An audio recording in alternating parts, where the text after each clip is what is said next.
Hello everyone. तो कैसे आप लोग? आई होप आप सभी लोग ठीक होंगे और अपनी अच्छे से पढ़ाई कर रहे होंगे।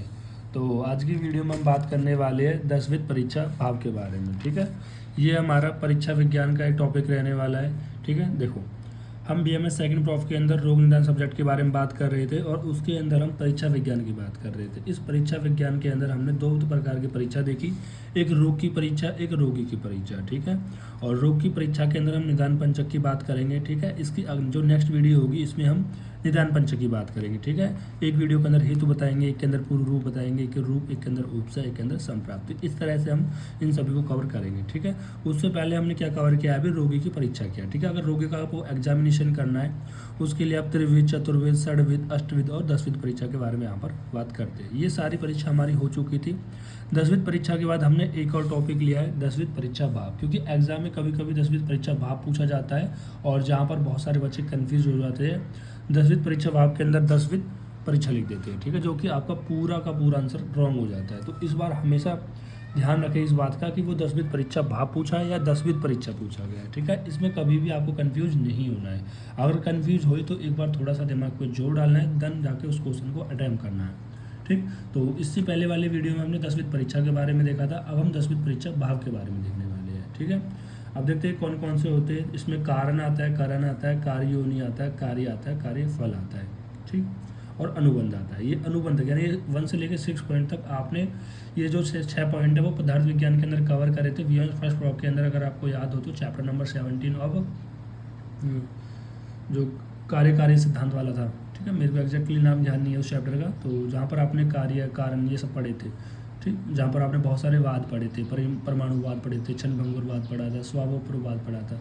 तो उस चैप्टर के अंदर हमने ये कवर करे थे। ठीक है, तो अब उसके बाद 4 और भी, ऐसा नहीं है इसमें हमें कवर नहीं करेंगे, इसमें भी डिटेल में देखेंगे। मैं आपको बता रहा हूँ ताकि आप इस चीज़ को थोड़ा सा माइंड में रखो। देन फिर देश होता है, देन काल होता है, देन प्रवृत्ति होता है, देन उपाय होता है। सभी को हम थोड़ा थोड़ा करके अच्छे से डिटेल में देखेंगे ताकि आप इनको ध्यान रख सको। ठीक, देखो करण आदि 10वीं परीक्षा भाव का वर्णन चरक विमान के 8वें अध्याय के रोग विसर्ग राजात्य अध्याय में आया है। ठीक है, देखो चरक विमान स्थान का जो 8 चैप्टर है उसके अंदर 10वीं परीक्षा भाव का भी वर्णन आया है और 10वीं परीक्षा का भी उसी के अंदर वर्णन आया है। ठीक है, तो याद रखना है आपको। मैं यहाँ पर लिख देता हूँ कि जो इसका जो वर्णन है वो चरक विमान स्थान के 8वें अध्याय में आया है। तो उस 8वें अध्याय का नाम है रोग विसर्ग जाति अध्याय। कार्य करने से पहले परीक्षा कर लेनी चाहिए, इसके बाद कार्य में प्रवृत्त होना श्रेष्ठ माना जाता है। तो क्या बताया गया है कि अगर आपको कोई भी कार्य करना है, कार्य मतलब इन द सेंस अगर आप डॉक्टर हो तो आपका कार्य क्या होगा कि धातु को साम्य करना आपका कार्य होगा। ठीक है, पेशेंट को ट्रीट करना आपका कार्य होगा। तो उसको ट्रीट करने से पहले या कोई भी कार्य, नॉर्मली भी कोई कार्य करने से पहले आपको हमेशा उसकी परीक्षा कर लेनी चाहिए, उसको एग्जामिनेशन कर लेना चाहिए। ठीक है, देन उसके बाद अतः चिकित्सा के इच्छुक वैद्य चिकित्सा प्रारंभ करने से पहले प्रत्यक्ष अनुमान व आपकी परीक्षा के द्वारा परीक्षा कर ले। ठीक है, मतलब ऐसे वैद्य जो चिकित्सा कर रहे हैं तो उनको सबसे पहले प्रत्यक्ष और अनुमान और आपदोपदेश के परीक्षा के द्वारा परीक्षा कर लेनी चाहिए। भाई आपदोपदेश से क्या होगा, उस डॉक्टर को उस रोग के बारे में सारी जानकारी होगी, किस तरह से इसको ट्रीट करना है, कौन सी औषध देनी है, क्या क्या इसको परहेज बताना है, वो सब चीज़ें। अप्रत्यक्ष से क्या है कि आप अपनी इंद्रियों से ज्ञान करोगे, जो वो सिम्टम्स बताएगा, जो उन सिम्टम्स के आधार पर आप साइन पता करोगे, वो सब आप अपनी प्रत्यक्ष से। ठीक है, और अनुमान से फिर आप युक्ति लगाओगे कि किस तरह से मैं इसको ट्रीट कर सकता हूँ। ठीक, दैन उसके बाद कह रहे 10वीं परीक्षा भाव का ज्ञान का महत्व क्या है। इसका महत्व ये है कि इसका सम्यक रूप से जानकर कार्य करने वाला कर्ता अधिक प्रयास के बिना अनुकूल इष्ट फल की प्राप्ति कर लेता है। ठीक है, देखो जो भी कर्ता होता है, कर्ता कौन होता है, जो कार्य को करने वाला होता है। जो भी कार्य को करता है अगर वो एक बार 10वीं परीक्षा भाव को जानकर या सम्यक रूप से उसे जानकर कार्य करता है तो वो कार्य को जल्दी कर लेता है। ठीक है, मतलब अगर आपको मैं कह दूं कि अगर आपको 10 किलोमीटर जाना है, ठीक है, और मैं आपको रास्ता बता दूं गूगल मैप के थ्रू तो आप आसानी से पहुंच जाओगे। लेकिन मैं आपको रास्ता ना बताऊँ, बस बोलना है कि 10 किलोमीटर पहुंचना है, तो आपको पता ही नहीं कि 10 किलोमीटर मुझे ईस्ट चलना है, वेस्ट चलना है, नॉर्थ चलना है, साउथ चलना है, ऐसे आपको नहीं पता लगेगा। तो बस वही वाली बात है, अगर आपको ये जो 10वीं परीक्षा है भाव है उसकी अगर आपको जानकारी होगी तो आपको कम समय में अच्छा रिजल्ट देखने को मिल जाएगा। ठीक है, जैसे डॉक्टर अगर एक बार अच्छे से डायग्नोसिस कर ले तो वो बहुत जल्दी आपकी डिजीज़ को ठीक कर सकता है। अगर डॉक्टर अच्छे से डायग्नोसिस नहीं कर पा रहा है, ठीक है, तो कहीं ना कहीं वो 10वीं परीक्षा में आपका अच्छे से यूज़फुल तरीके से मेथड से उसका प्रयोग नहीं कर पा रहा है, तो जिसकी वजह से उसको उचित फल नहीं मिल पाएगा। लेकिन अगर उचित तरीके से फल चाहते हैं तो उसको आप सम्यक रूप से जानकारी कार्य करें। ठीक है, देन उसके बाद हम कारण की बात करते हैं। तो कारण देखो, कारण क्या होता है, जो कार्य में परिवर्तित होता है, जैसे अभी आपने पदार्थ विज्ञान के अंदर पढ़ा होगा, ठीक है। और कारण क्या बताया गया कि कार्य प्राप्ति अर्थात धातु को सम करना ही वैध का कारण होता है, ठीक है। देखो धातु को सम करना क्या होता है, चिकित्सा होती है। देखो अब मैं आपको एक चिकित्सा की आपको डेफिनेशन है, आप सभी को याद होगी चिकित्सा क्या होती है। तो जो विषम धातु को सम करना ही हमारी चिकित्सा होती है, ठीक है। आप सभी को याद होना चाहिए कि धातु साम्य क्रियता ही तत्र प्रयोजन है। जैसे हमारा जो तंत्र है, इनका प्रयोजन भी क्या होता है, धातु को साम्य करना होता है, क्योंकि धातु को साम्य रखना ही या करना ही हमारा क्या होता है, चिकित्सा होती है, ठीक। तो याद रखना कि कारण क्या है, कारण क्या है कि धातु को सम करना में वैध कारण होता है। कि अगर आपको चिकित्सा करनी है, चिकित्सा कौन करता है, चिकित्सक करता है, तो चिकित्सक क्या हो गया, कारण हो गया, ठीक है। किसी भी चीज़ को जैसे जैसे हर एक चीज़, जैसे किसी भी कार्य होने के कारण होता है, ठीक है। तो यहाँ पर भी जो कार्य है वो क्या है, चिकित्सा है, और उसको करने का कारण कौन है, वो वैध है, ठीक। तो इस वजह से हम कह रहे हैं कारण किसको मानेंगे, वैध को मानेंगे। वैध किस क्यों कारण है, भाई वैध मान लो किसी को ट्यूबरक्लोसिस है, टीबी है, तो टीबी को ठीक कौन कर रहा है, वो डॉक्टर कर रहा है, ठीक है, चिकित्सक कर रहा है। तो चिकित्सक क्या होगा, कारण हो गया, ठीक है। अगर मैं कहता हूँ कि इस पेशेंट का जो टीबी है वो ठीक होगा, किसकी वजह से ठीक होगा, क्या कारण है, क्या हेतु है, वो डॉक्टर हेतु है, वो डॉक्टर कारण है, उसने ठीक किया है। समझ रहे हो बात को। यानी कि धातु को सम करना या फिर चिकित्सा करना ही वैध का, चिकित्सा करना ही वैध को कारण होता है, ठीक है। जो वह चिकित्सा करता है, जो वह चिकित्सा करता है वह कारण होता है, उसी को हेतु भी कहते हैं, उसी को कर्ता भी कहते हैं। देखो कारण के पर्याय बताए गए, हेतु, कर्ता, ये सब इसके पर्याय होते हैं, ठीक है। तो याद रखना कि कारण किसको बोला जाता है, वैध को बोला जाता है, ठीक है। मैं अभी आपके एक जगह लिख लेता हूँ ताकि आप यहाँ पर कन्फ्यूज ना हो, तो ये आगे आपके काम आएंगे। तो याद रखना कि हम कारण किसको बोल रहे हैं, हम कारण चिकित्सक को बोल रहे हैं, ठीक है। चिकित्सक को हम कारण क्यों बोल रहे हैं, क्योंकि चिकित्सक क्या कर रहा है, धातु को साम्य कर रहा है, ठीक है। धातु को शामिल करने का कारण कौन होता है, चिकित्सक होता है, ठीक। तो पहला पॉइंट। और दूसरा होता है हमारा करण। अब करण को समझेंगे, करण क्या होता है,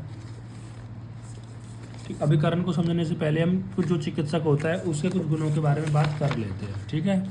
तो यहाँ पर हम बात करते हैं चिकित्सा कर्म का कारण चिकित्सक होता है, जो निम्न गुण संपन्न होना चाहिए, ठीक। देखो यहाँ पर बताया गया जो चिकित्सा करने वाला कौन होता है, चिकित्सक होता है, मतलब ट्रीटमेंट और डॉक्टर, ठीक है। तो अब यहाँ पर जो चिकित्सक होता है, जो डॉक्टर होता है, उसके कुछ गुण बताए गए हैं। अब देखो यहाँ पर ये गुण है, चाहे तो आप इनको याद रख सकते हो, या जिस तरह से मैं आपको बताता हूँ उस तरह से आप करो, ठीक है। देखो आपने चरक सूत्र स्थान 9 में सभी ने ये श्लोक याद करा होगा, ठीक है। जो यहाँ पर वेद के जो गुण बताए गए हैं कि श्रुते पर्याप्तात्वम बहुसुम दृष्ट कर्मातम दाक्ष्यम शौचम इति गेयम वेद गुण चतुष्टयम। तो यहाँ पर 4 गुण क्या बताए गए हैं वेद के, कि वो श्रुते पर्याप्तात्व, ठीक है। तो इसका मतलब क्या होता है कि मतलब ऐसा वैद जिसने शास्त्रों को अच्छे से सुना हो, अच्छे से उसका ज्ञान अर्जित किया हो, ठीक है।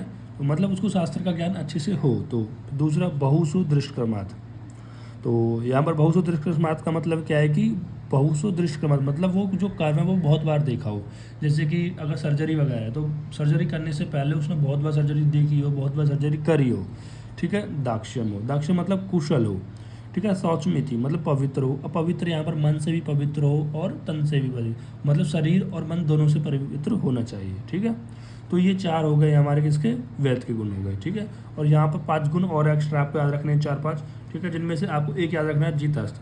जितस्थ मतलब हाथ का यशस्वी होना, मतलब कुछ ऐसे डॉक्टर होते हैं जिनकी हाथ की आपको दवाई लग जाती है, ठीक है। फिर दूसरा होता है उपकरणवाद। उपकरणवाद मतलब उस डॉक्टर के पास सभी उपकरण होने चाहिए। ऐसा नहीं है कि अगर आपको किसी पेशेंट का सर्जरी करनी है और आपको आपकी इंस्ट्रूमेंट ही नहीं मिल रही, आपको कैंची नहीं मिल रही, आपकी सीजर नहीं मिल रही, ठीक है। तो वो जो बाइसेप्स होते हैं, फोर्सेप्स होते हैं, ठीक है, सीजर वगैरह ये कुछ नहीं मिले, तो ऐसा नहीं होना चाहिए। या फिर जो हम टाँके वगैरह लगाते हैं तो वो नहीं मिल रहा है कि, ठीक है, पतले नंबर के जैसे 0.5 के होते हैं तो वो नहीं मिलते, वो सभी होने चाहिए। सर्व इंद्रियों पत्र मतलब सभी इंद्रियों से युक्त होना चाहिए, ठीक है। सभी इंद्रियों से युक्त का मतलब है उसके दोनों हाथ होने चाहिए, दोनों पैर होने चाहिए, दोनों आंखें होनी चाहिए, दोनों कान होने चाहिए। ऐसा नहीं कान के कर्ण इंद्र नहीं है उसको सुन ही नहीं पा रहा हो, या फिर चक्षु इंद्र नहीं है वो देख नहीं पा रहा हो। सारे इंद्रियाँ होनी चाहिए, जो आप 11 इंद्रियाँ बताई गई है वो सारी उनके पास होनी चाहिए। और प्रकृति ज्ञाता मतलब प्रकृति को समझने वाला हो, वो जानता हो रोग की प्रकृति क्या है, रोगी की प्रकृति क्या है। एंड देन प्रतिपत्ति ज्ञाता। प्रतिपत्ति ज्ञाता का मतलब वो युक्ति को समझे, मतलब कि जिस भी डिजीज़ का जो जिस भी डिजीज़ का जो ट्रीटमेंट बताया गया है हमारे शास्त्र में उसी प्रकार से ट्रीटमेंट करना है, ठीक है। तो ये 4 पॉइंट और ये 5 पॉइंट को आप यहाँ पर कवर कर सकते हो, जो टोटल 9 पॉइंट है आपके, जो कि यहाँ पर कभी कभी पूछ लिए जाते हैं कि वैद्य के गुण के बारे में, ठीक है। देन इसके बाद हम बात करते हैं करण की, ठीक है। अब करण क्या होता है? करण होता है टूल्स, मतलब किसी भी कार्य करने को कुछ ना कुछ किसी एक सहायता की ज़रूरत होती है। जैसे कि अगर आपको एग्ज़ाम में पास होना है तो आपको किसकी ज़रूरत होगी? आपको ज़रूरत होती है अपने टीचरों की, कि टीचर आपको ज्ञान दे ताकि आप पास हो सको। इसी तरह से हर एक चीज़ में, चाहे जैसे अगर हम क्लिनिकल रिलेट करें, जैसे डॉक्टर है, कि डॉक्टर को अगर किसी को ठीक करना है तो ठीक करने के लिए किसकी ज़रूरत होगी? भाई औषधि की ज़रूरत होगी। समझ रहे हो बात को? अगर औषध नहीं होगी तो क्या वो उनको ठीक कर पाएगा? पेशेंट को नहीं कर पाएगा। तो औषध क्या होगी? यहाँ पर करण होगी। करण का मतलब क्या है? टूल्स, ठीक है। मतलब किसी कार्य को करने के लिए जो सहायता करता है उसे करण कहते हैं। आप कार्य को संपादन यानी कंप्लीट करने के लिए जो प्रवर्त मतलब जो लगा होने वाला कर्ता के साधन स्वरूप में जो होता है उसे करण कहते हैं, ठीक है। यानी कार्य को कंप्लीट करने के लिए कार्य में प्रवृत्त होने वाले कर्ता के साधन स्वरूप में जो होता है उसे हम करण कहते हैं। जैसे करण यहाँ पर औषध को कहा जाता है, क्योंकि धातु की साम्यावस्था में औषधि वैद्य की सहायता होती है, ठीक है। देखो, जो वैद्य है, वैद्य क्या करेगा? हमेशा याद रखना, वैद्य क्या करेगा? धातु को शाम्य करने की कोशिश करेगा, ठीक है। जो विषम धातु है उनको शाम्य करेगा, क्योंकि वैद्य का कार्य क्या है? धातु को शाम्य करना, ठीक है। अब वैद्य का कार्य क्या है? धातु को शाम्य करना, ठीक है। तो वैद्य क्या हो गया? कारण हो गया, ठीक। और किसकी सहायता से कर रहा है धातु को शाम्य? भेषज की वजह से कर रहा है। तो किसकी वजह से कर रहा है? भेषज यानी औषध की वजह से कर रहा है। तो यहाँ पर मैं लिख लेता हूँ कि करण किसको बोला गया है? यहाँ पर औषध को बोला गया है। अब ये सारे पॉइंट आपको बहुत इंपॉर्टेंट है, क्योंकि आप इन चीज़ से क्या कर सकते हो? बहुत शॉर्ट में चीज़ को समझ सकते हो। अभी धीरे धीरे करके चलते हैं। चिकित्सा में धातु साम्य उत्पन्न करने के लिए जो भी सामग्री की आवश्यकता होती है उसे भेषज कहते हैं। मतलब चिकित्सक को, मतलब जो चिकित्सक है, मतलब जो डॉक्टर है, जो डॉक्टर को जब धातु साम्य करता है, धातु साम्य करने के दौरान जो भी उसको टूल्स की, जो भी सामग्री की जो भी नीड होती है, ठीक है, उसी को हम क्या कहते हैं? यहाँ पर भेषज कहते हैं, ठीक है। तो फिर उसके बाद कह रहा है कि औषध को आश्रय वैसे 2 प्रकार का बताया गया है, कि देव विपाश्रय और युक्ति विपाश्रय। अब देव विपाश्रय में क्या है? वैसे देव आ गया, ठीक है, देव देवता ये सब चीज़ आ गई। तो यहाँ पर हम मंत्र का, औषध, मणिधारण, बलि, उपहार, होम, उपास आदि का प्रयोग करेंगे, ठीक है। तो देन उसके बाद आता है युक्ति विपाश्रय। तो अब जैसे यहाँ पर देव विपाश्रय में क्या होता है कि जैसे डॉक्टर क्या करते हैं कि कोई सर्जरी वगैरह करते हैं, तो और कहते हैं कि हमने देखो अपना काम कर दिया है और अब भरोसा है कि भगवान पर भरोसा रखो, ठीक है, क्योंकि 50-50 मामला है। तो उसमें हम क्या करते हैं? भगवान से मंत्र, कुछ भगवान के लिए मंत्र करते हैं, मंत्रों से ध्यान देते हैं, ठीक है, ये ऐसी। या फिर कभी कभी आपने देखा होगा कि कुछ लोग मणि धारण किए होते हैं, ठीक है, या कुछ लोग बलिया देते हैं, ठीक है, वो सब चीज़। तो ये होती है देव विपाश्रय चिकित्सा। या फिर उपवास वगैरह होता है, ठीक है। युक्ति विपाश्रय में क्या है? उसमें संशोधन, उपशमन, प्रत्यक्ष फल देने वाली क्रिया है। मतलब इसमें जो चीज़ प्रत्यक्ष फल है, मतलब जो आपको दिख रहा है, ठीक है, उसको हम बोलते हैं युक्ति विपाश्रय। मतलब देखो, कुछ चीज़ होती है प्रत्यक्ष, कुछ होती है अप्रत्यक्ष, ठीक है। जैसे हमारे संहिता में भी कहा गया है कि जो अप्रत्यक्ष होती है, जिनको आप नहीं देख सकते, वो चीज़ ज़्यादा होती है। जैसे कि बैक्टीरिया वगैरह होती है, वायु वगैरह होती है, तो वो हमें दिखती नहीं है, लेकिन बैक्टीरिया फंगस बहुत ज़्यादा होते हैं, छोटे छोटे जो माइक्रो ऑर्गेनिज्म होते हैं। और प्रत्यक्ष चीज़ हम अल्पम होती है, प्रत्यक्ष अल्पम होती है और अप्रत्यक्ष हम बहुत होती है, ठीक है। तो इसमें हम क्या करते हैं? जनरली हम इसमें औषध का, संशोधन का, उपशमन का, ये सारी प्रोसेस करते हैं।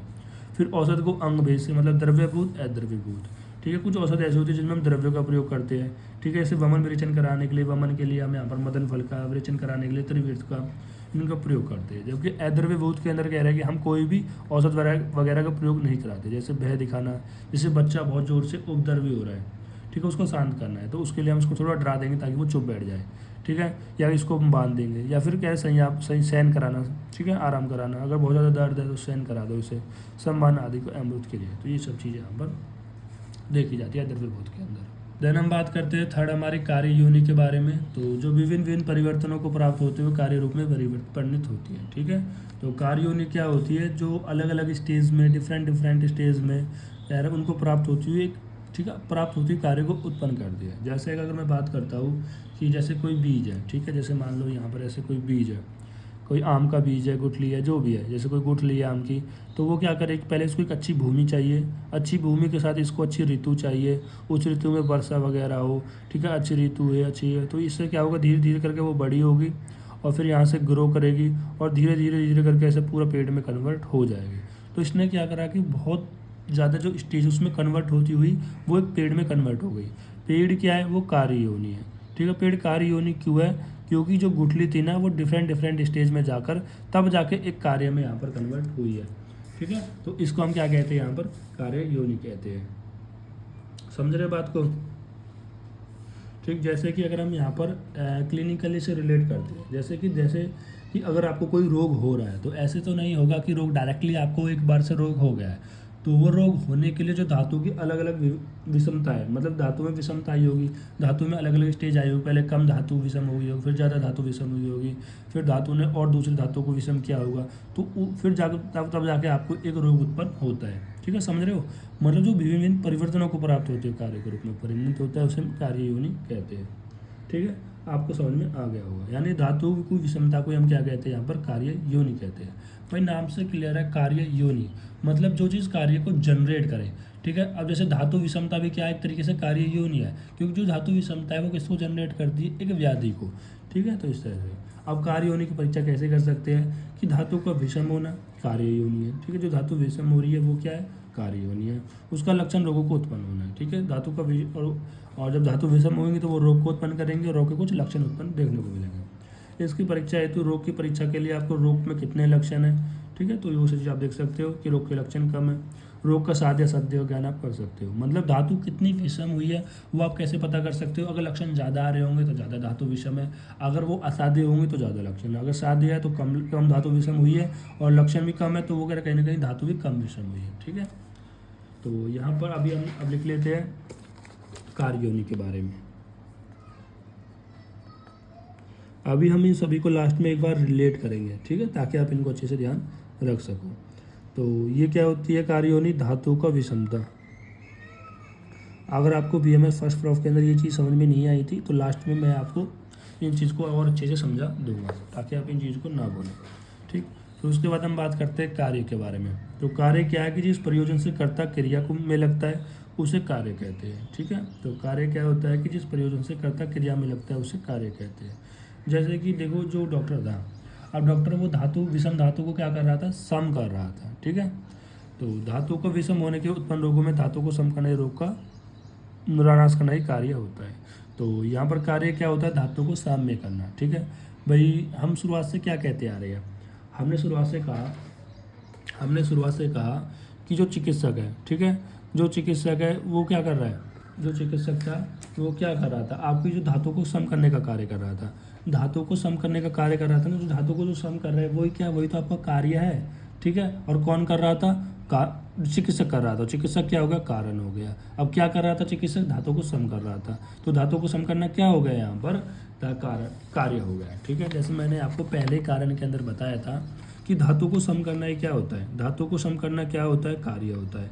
अब उस धातु को कौन सम कर रहा है, वैद्य कर रहा है, तो वैद्य क्या हो गया, कारण हो गया। सिंपल, इतनी सी बात है, कोई ऐसे रॉकेट साइंस नहीं है कि आपको चीज़ समझ में नहीं आए। तो यहीं पर ही मैं इस पॉइंट को लिख देता हूँ, कार्य क्या होता है, धातुओं को सम करना, धातुओं को सम करना। समझेंगे कि करके लास्ट में ऐसे रिलेट कर दूंगा ताकि आप इनको ना बोलो। ठीक है, तो कार्य क्या हो गया कि जिस प्रयोजन से कर्ता क्रिया में लगता है। ठीक है, मतलब इस प्रयोजन, अब इसका प्रयोजन क्या है, मतलब जो वैद्य है, जो डॉक्टर है, वो ठीक कर रहा है धातु को। अब किसकी वजह से कर रहा है, ताकि वो जो विषम धातु हो सम हो सके, यही तो प्रयोजन है उसका। भाई चिकित्सा क्या होती है, विषम धातु को सम करना। ठीक है, देखो मैं ज़्यादा इसलिए नहीं बोल रहा हूँ क्योंकि आप कंफ्यूज हो जाओगे, जितना मैं आपको समझाऊंगा उतना आप कंफ्यूज हो जाओगे, इसलिए मैं चीज़ों को सिंपल रख रहा हूँ ताकि आप एक दो बार में ही चीज़ों को समझ सको। ठीक है, क्योंकि कुछ ऐसा ही टॉपिक है, इसको आप कंफ्यूज हो सकते हो। अगर आप फिर भी कंफ्यूज हो रहे हो तो अपने से 2 बार पढ़ना, फिर चीज़ें अपने आप क्लियर हो जाएंगी। ठीक है, तो धातु को विषम होने पर उत्पन्न रोगों में धातु को सम कर रोग नाश करना ही कार्य होता है। अब कार्य की परीक्षा, देखो कभी कभी कार्य की परीक्षा पूछ लिया जाता है। ठीक, तो धातु को सम करना वेदों का कार्य होता है, रोगों को शांत हो जाना उसका लक्षण होता है। ठीक है, और इसकी परीक्षा इन प्रकार से की जाती है। अब देखो कार्य की परीक्षा कैसे कर सकते हैं, देखो कैसे कार्य की परीक्षा कैसे कि जैसे कि वेद का कार्य क्या था, धातु को सम करना। अब धातु सम हो गई है तो उस कार्य की हम कैसे परीक्षा करेंगे, मतलब अगर धातु सम हो गई मतलब वो रोग ठीक हो गया है तो भाई रोग ठीक हो जाएगा। रोग की वजह से वेदना हो रही होगी तो वो नहीं होगा, रोग की वजह से कोई स्वेलिंग हो रही होगी तो वो नहीं होगा, रोग की वजह से जो रेडिश कलर आ रहा होगा स्वेलिंग वगैरह से वो हट गया होगा, ठीक है। और रोग, अब जब भी कोई रोग होता है कुछ ना कुछ आपको यहाँ पर अरिष्ट लक्षण देखने को मिलते हैं, वो नहीं देखने को मिलेंगे, कुछ सपने देखने को मिलते हैं, वो नहीं देखने को मिलेंगे। जब भी आपको रोग आता है तो बहुत ज़्यादा नींद आती है, वो नहीं देखने को मिलेंगी। जब भी कोई रोग होता है तो आपको खाने का मन नहीं करता तो अब आपका खाने का भी मन करेगा, ठीक है, भोजन करने की इच्छा करेगी, ठीक है। जब भी कोई रोग होता है तो आपके शरीर में कोई बल नहीं होता है, तो अब यहाँ पर रोग नहीं है तो बल भी अपने आप ही आ जाएगा, ठीक है। और जो जो वेग होते हैं वो उनका अच्छी तरह से अब यहाँ पर क्या हो जाएगा, निष्कासित हो जाएगा। तो वो सारी चीज़ यहाँ पर लिखी है कि वेदना का शांत होना, श्वसन वर्ण का ठीक होना, शरीर बल की वृद्धि होना, भोजन करने की इच्छा होना, आहार में रुचि का होना, समय पर खाए हुए आहार का उचित समय में ठीक से पच जाना, ठीक है। और समय पर ही निद्रा का आना, बुरे सपनों का ना देखना, सुखपूर्वक समय में सोकर उठ जाना, जो वेग होते हैं वात मूत्र पूरी शुक्र का अच्छी प्रकार से बिना किसी कष्ट के निकल जाना, मन बुद्धि तथा इंद्रियों के सभी तरह से कष्ट रहित होना, अर्थात शारीरिक या मानसिक रूप से पीड़ित न होना। तो ये सारे कार्य होते हैं, ठीक है। देन ये हो गया हमारा। तो इसके बाद हम बात करते हैं कार्य फल के बारे में, ठीक है। देखो, जिस प्रयोजन के लिए कार्य प्रारंभ किया जाता है वह कार्य फल होता है, ठीक है।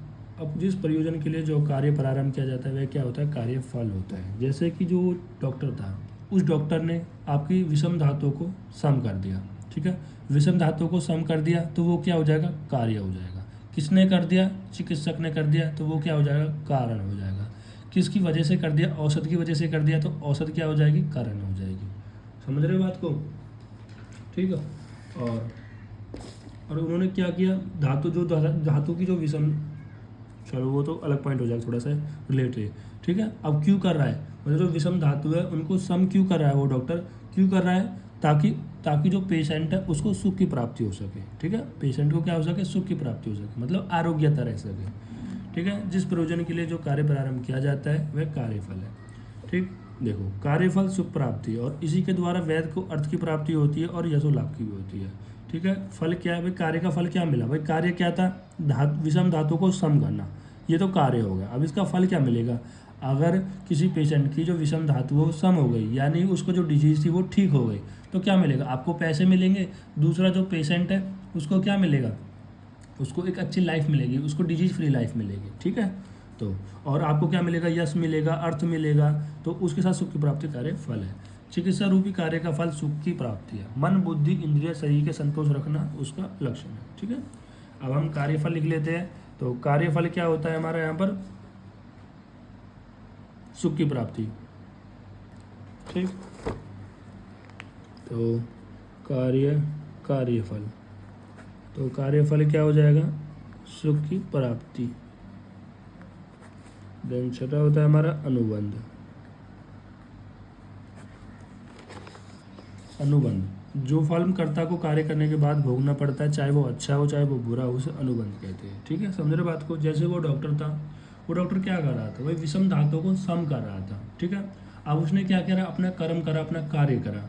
अब जितना अच्छा वो कार्य करेगा, ठीक है, उतने ही अच्छे उसकी यहाँ पर पेशेंट की लाइफ हो जाएगी। अगर अच्छे से क्या होगा तो पेशेंट ठीक हो जाएगा, अगर अच्छे से नहीं क्या होगा, उसने बेकार चिकित्सा करी होगी तो पेशेंट की लाइफ और भी ख़राब हो जाएगी, ठीक है।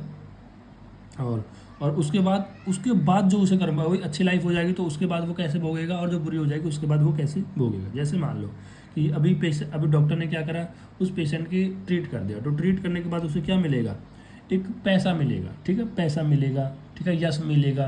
तो उसके बाद वो उन पैसे से वो किस तरह से वो अपनी लाइफ को चलाता है, उसे हम बोलते हैं अनुबंध। समझ रहे बात को।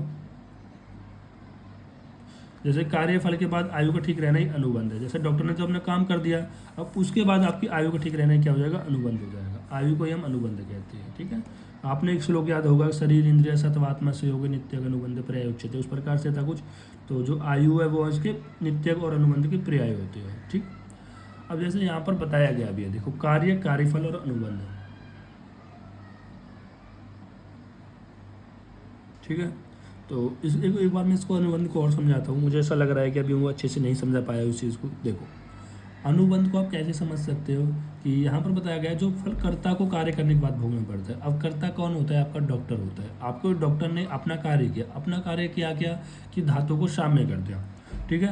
उसके बाद वो उस फल को कैसे भोगता है उसी को हम क्या कहते हैं? अनुबंध कहते हैं। जैसे मैं कॉमन एग्जाम्पल देता हूँ, जैसे कोई व्यक्ति है, वो व्यक्ति क्या करता है कि जंगल से लकड़ियाँ काटता है, लकड़ी काटता है, या फिर मान लो कि वो कपड़े बुनता है। मान लो कोई व्यक्ति है, जैसे मैं पदार्थ विज्ञान का एग्जाम्पल देता हूँ कि जो व्यक्ति है वो कपड़े बुनता है। पहले उसने क्या किया? अपना कार्य किया, कपड़े बुनना उसका कार्य हो गया। उस कार्य के बाद उसने क्या करा? उसको बेच दिया, ठीक है, उसको बेच दिया तो उसको फल मिल गया, उसको पैसे मिल गए, ठीक है। तो फल मिल गया मतलब उसको पैसे मिल गए, वो उसका फल हो गया। और उस पैसों से उसने अपना घर का कैसा चलाया, ठीक है, अपने घर के लिए क्या क्या ज़रूरत पड़ी, क्या क्या खाना पीना, रोटी कपड़ा मकान, वो सभी चीज़ उसने खरीदी, वो क्या हो गया? उसका अनुबंध हो गया। समझ लो? तो इसी तरह से यहाँ पर है, ठीक। अब देखो यहाँ पर फिर से वो बताया गया है कि कार्य, कार्यफल और अनुबंध। कार्य क्या होता है? धातु साम्य, ठीक है। कार्य क्या होता है? धातु साम्य। कार्यफल क्या होता है? सुख की प्राप्ति। और अनुबंध क्या होता है? आयु का ठीक रहना। अब समझो चीज़ों को, ठीक। देखो आपने सबसे पहले क्या किया? अपना कार्य किया। भाई देखो, धातु को, विषम धातु को साम्य करना ये क्या होता है? आपका कार्य होता है। तो धातु को साम्य करना क्या हो गया? आपका कार्य हो गया। और धातु साम्य को हम क्या कहते हैं? चिकित्सा कहते हैं, ठीक। और जब आपने चिकित्सा कर दी, धातु साम्य कर दिया, तो उससे क्या हो? सुख की प्राप्ति हुई। आपको भी सुख की प्राप्ति हुई और उस पेशेंट को भी सुख की प्राप्ति हुई। उसे हम क्या कहते हैं? कार्य का फल कहते हैं, ठीक है। और फिर आता है अनुबंध, कि जब आपने उस पेशेंट को ठीक कर दिया, उसकी साम्य, धातु को साम्य कर दिया, तो उसकी आयु कितनी ठीक है? दीर्घ आयु, मतलब कितने लंबे समय उसकी आयु जो बहुत ज़्यादा रही, उसे हम क्या कहते हैं? अनुबंध कहते हैं, ठीक है। समझ रहे बात को? अब देखो, तो अनुबंध को हम दीर्घ आयु से रिलेट कर सकते हैं। ये 6 पॉइंट आपको यहाँ पर यहाँ दिमाग में रखने हैं। अब सबसे पहले आपको क्या याद रखना है कि देखो, अब सीधा सिंपल चलना कि धातु विषम धातु है। धातु कैसी है? विषम है, ठीक है। उसको हमें, धातु को क्या करना है? साम्य करना है, साम्य करना है। अब विषम धातु को अगर आप साम्य करोगे तो वो क्या कहलाएगी? चिकित्सा कहलाएगी। वो क्या कहलाएगी? चिकित्सा कहलाएगी। अब इस चिकित्सा को कौन करता है? चिकित्सक करता है भाई। अब चिकित्सक इसको किसकी हेल्प से करता है? भेषज की हेल्प से करता है, मेडिसिन की हेल्प से करता है, ठीक है। और जब वो उसकी हेल्प, मतलब मेडिसिन से कर देता है, तो इसको क्या प्राप्ति होती है? भाई चिकित्सा कर दी तो डॉक्टर को और उस पेशेंट को क्या होती है? सुख की प्राप्ति होती है। समझ रहे बात को? सुख की प्राप्ति होती है। अब सुख की प्राप्ति के बाद उस पेशेंट को, डॉक्टर को जो पैसे मिलते हैं, उस डॉक्टर को जो पैसे मिलेंगे उसे वो क्या करेगा? अपना गुजारा चलाएगा। या फिर उस जो पेशेंट की जो लाइफ थी वो आरोग्य हो जाएगी, तो वो कितने लंबे समय तक जिएगा, तो उसे हम बोलते हैं यहाँ पर दिख रहा है। अब आप सारे पॉइंट को यहाँ पर रिलेट करने की कोशिश करो, जैसे मैं आपको बताता हूँ। देखो पहला पॉइंट क्या था? चिकित्सक था। चिकित्सकों को हम क्या कहते हैं? कारण कहते हैं। चिकित्सक है, इसी को हम कारण कह रहे हैं, ठीक है। औषध है, उसको हम कारण कह रहे हैं। ये ऊपर लिखे हुए सारे पॉइंट, ठीक है। मैं ऐसे कोई यहाँ से नहीं बता रहा हूँ क्योंकि आपने ही लिखे हैं, ठीक है। और सुख की प्राप्ति क्या है? कार्यफल है। 3 पॉइंट हो गए। दीर्घ आयु क्या हो जाएगा? अनुबंध हो जाएगा। समझ रहे बात को? और धातु की विषमता क्या होती है? कार्य योनि हो जाएगी। और धातु को साम्य करना ही क्या हो जाएगा? कार्य हो जाएगा। हो गई ना? 1 2 3 4 5 6। अब समझो, ठीक है। एक बार मैं थोड़ा बड़ा करता हूँ इस चीज़ को। अब आ रहा होगा, दिख रहा है अभी? चलो और थोड़ा बड़ा करता हूँ। देखो अब दिख रहा होगा। अब इन सभी को आप रिलेट करो। भाई विषम धातु को साम्य करना है, ठीक है। विषम धातु को आपने साम्य करना, वही क्या कहलाता है? चिकित्सा कहलाती है। इस चिकित्सा को कौन करता है? चिकित्सक करता है। किसकी हेल्प से करता है? भेषज औषध की हेल्प से करता है। और उसके बाद क्या होती है? सुख की प्राप्ति होती है, डॉक्टर को भी और पेशेंट को भी। अब डॉक्टर और पेशेंट दोनों की आयु कैसी होगी? ज़्यादा होगी। क्यों? क्योंकि उनके पास अब पैसे आ गए हैं, ठीक है। और देखो, डॉक्टर के पास पैसे आ गए तो अच्छे से अपनी लाइफ को जी सकता है। और पेशेंट की क्या हो गई है? आरोग्य मिल गया है, ठीक है, सुख की प्राप्ति मिल गई, तो वो भी लंबे समय तक जी सकता है। धातु की विषमता को कार्य योनि कहते हैं, धातु की साम्य को कार्य कहते हैं, और चिकित्सा को कारण कहते हैं, भेषज को चिकित्सा को कारण कहते हैं, भेषज को कारण कहते हैं, सुख की प्राप्ति को कार्यफल कहते हैं, दिग्राही को अनुबंध कहते हैं। इस तरह से आपको ये ध्यान रखना है। अगर आप इस तरह से ध्यान रखते हो, वैसे कोई ऐसा पैटर्न नहीं है, बस मैंने आपको समझाने के लिए इन 6 पॉइंट को दिमाग में रखने के लिए ये चीज़ आपके लिए बना दी है। समझ रहे बात को? इससे आप सभी को याद रख सकते हो। ठीक है, उसके बाद हम बात करते हैं देश के बारे में। तो रोग या औषध द्रव्य मात्रों का जो अधिकरण होता है उसे हम देश कहते हैं। ठीक है, मतलब जहाँ पर ये औषध वगैरह होती है या फिर कोई रोग होती है, जैसे कि औषध कहाँ पर होती है? भूमि देश के अंदर। रोग कहाँ पर होते हैं? आपकी देह के अंदर। ठीक है, काल की बात करें तो काल क्या, जो ऋतु, मास, अयन, वर्ष आदि कोई में सभी परिवर्तनशील है उसे हम काल कहते हैं।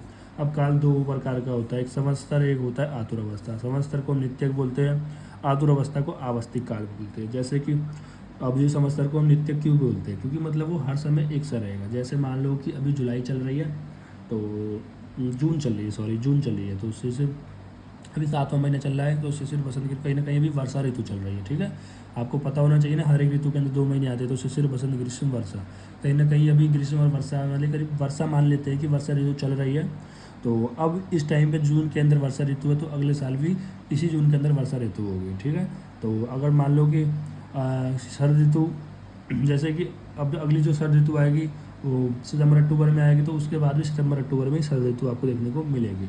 मतलब वो समय कभी चेंज नहीं होता है। ठीक है, तो उसे हम बोलते हैं नित्य का संवत्सर, जिसके अंदर क्या होती है? आपकी 6 ऋतु आ जाती है, शिशिर, बसंत, ग्रीष्म, वर्षा, शरद और हेमंत। ज़्यादा डिटेल में जानना है तो चरक सूत्र स्थान 3 को पढ़ लेना।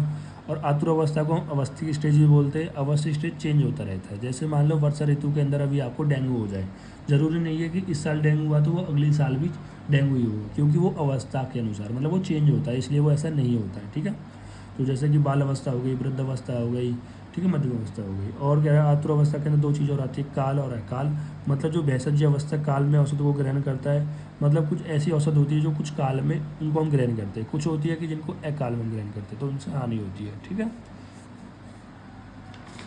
देन इसके बाद हमारा आता है प्रवृत्ति। प्रवृत्ति मतलब क्या होता है कि जो काल के लिए जो चेष्टा कीजिए, मतलब जो क्रिया, किसी कर्म के लिए जो चेष्टा हम कर रहे हैं उसे हम प्रवृत्ति कर रहे हैं, प्रवृत्ति कहते हैं। इसी क्रिया, कर्म, यतन, दिख नहीं रहा होगा, फिर से देखो।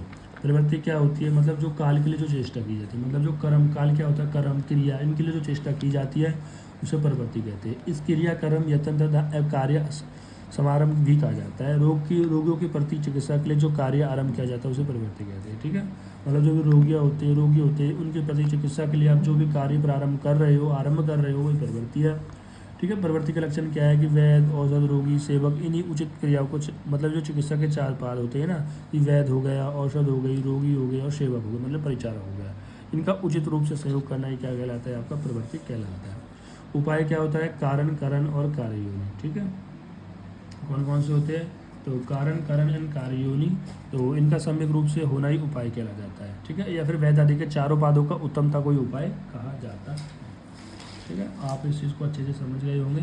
ठीक है, और अगर फिर भी कोई चीज़ समझ में नहीं आई है तो आप कमेंट कर सकते हो। इसको याद रखना, उपाय के अंदर क्या क्या होता है? कारण होता है, करण होता है, कार्य, योनि होता है। ठीक है, देखो इनिशियली 3 पॉइंट होते हैं, कारण होता है, करण होता है, कार्य, योनि होता है। देखो कारण, करण को एक साथ याद करना, कार्य, योनि, कार्य, कार्यफल को एक साथ याद करना और अनुबंध को अलग से याद करना।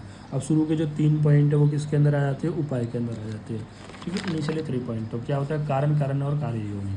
तो इस तरह से अगर ये सम्यक रूप है इनका उचित रूप से वो है तो इनको हम उपाय कहते हैं। वेद आदि 4 पादों को भी उत्तमता कारण में उपाय कहते हैं। सब चलो, अभी हमारा कंप्लीट होता है 10वीं परीक्षा भाव। ठीक है, और मैंने आपको पूरी कोशिश की है, पूरे एफर्ट्स किए, बहुत बड़ा चैप्टर रहा है परीक्षा, और मैं उम्मीद करता हूँ कि जो लोग शुरू से जुड़े हुए थे, कुछ लोग अभी भी एंड तक जुड़े होंगे। ठीक है, और जो लोग मुझसे एंड तक अभी जुड़े हुए इस चैप्टर के अंदर, तो समझ लीजिए कि आपके बहुत सारे टॉपिक कवर हो गए हैं। कि जब आप संहिता का पढ़ोगे ना, चरक विमान स्थान, तो आपको तो मक्खन लगने वाली चीज़ें, आप कहेंगे सब कुछ पहले ऑलरेडी हमारा है, अभी इनको यहाँ पर पढ़ने की ज़रूरत नहीं है।